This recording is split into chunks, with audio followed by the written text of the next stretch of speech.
कुछ fake narratives तैयार किए जा रहे हैं, फॉक्सकॉन का हो या एयरबस का हो। मैं इस बारे में सारे कागजात लेकर यहाँ पर आया हूँ कि ये कब गए हैं, पेपर की न्यूज़ लाया हूँ। जो प्रकल्प मार्च 21 में ही गुजरात चला गया, जिस समय महाराष्ट्र में उद्धव ठाकरे जी की एमवीए की सरकार थी, आज बताया जा रहा है कि वो प्रकल्प हमारे समय गया है। सैफरान का जो प्रकल्प 1 साल पहले शुरू हो गया, वो बताया जा रहा है, जो हैदराबाद गया वो बताया जा रहा है कि हमारी सरकार में गया। जो महाराष्ट्र को मिले ही नहीं थे, ऐसे बल्क ड्रग पार्क या मेडिकल डिवाइसेस पार्क, इनके बारे में झूठा नैरेटिव तैयार किया जा रहा है। एक प्रकार से महाराष्ट्र को बदनाम करने का षड्यंत्र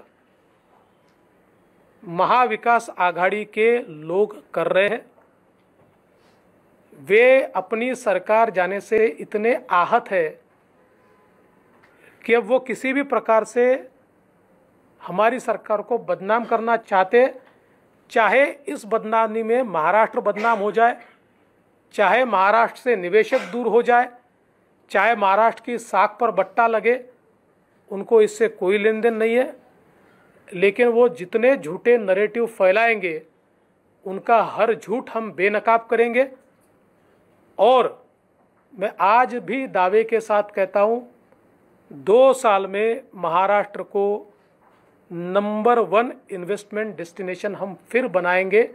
आज भी महाराष्ट्र आगे ही है, थोड़े नंबर्स में हम पिछले 2 साल में पिछड़ गए, लेकिन उसको फिर एक बार नंबर 1 पर ले जाने का संकल्प हमने किया है और वो हम करके दिखाएंगे। सर, आपने कहा है 2 साल में महाराष्ट्र को नंबर 1 बनाएंगे, तो इसका रोड मैप क्या होगा? एक सेकंड, जो बॉटलनेक्स है उसे दूर करने की क्या योजना है? देखिए, रोड मैप जो होगा वो इंफ्रास्ट्रक्चर लेड डेवलपमेंट का होगा, और विशेष रूप से इलेक्ट्रॉनिक्स हो, इंडस्ट्री 4.0 हो, फूड प्रोसेसिंग हो, ऐसे सेक्टर्स हमने ढूंढे। उन सेक्टर्स में हम बड़े पैमाने पर निवेश लाएंगे और एक इकोसिस्टम उसकी तैयार करेंगे। सबसे महत्व की बात यह है कि निवेशक तब आता है जब उसको ये ध्यान में आता है कि यहाँ की कानून व्यवस्था अच्छी है, यहाँ पर उसका निवेश सेफ है।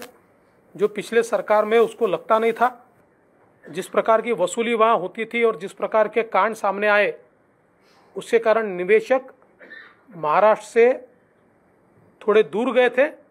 वही निवेशकों का विश्वास हम लोग फिर तैयार करेंगे। देवेंद्र जी, आप जब भी बाहर, अभी सूरज कुंड के दौरान 3 दिन बाहर थे, उस दौरान 3-4 प्रेस कॉन्फ्रेंसेस हुई और सरकार के ऊपर टिप्पणी की गई। इसके बाद, इसके पहले भी जब फॉक्सकॉन गई थी तो आप उस समय विदेश में थे, जिस समय ये सारी टिप्पणी हो रही थी।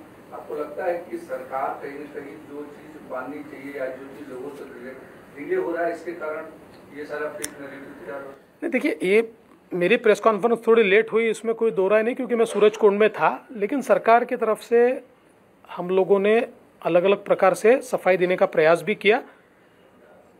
इसमें देखिए, कभी कभी क्या होता है कि कुछ लोग फेक नैरेटिव की फैक्ट्री चलाते हैं, और उस फैक्ट्री में अगर चुनिंदा 4-5 पत्रकार भी ऐड हो जाए तो ये फैक्ट्री ज़्यादा तेज़ी से चलती है।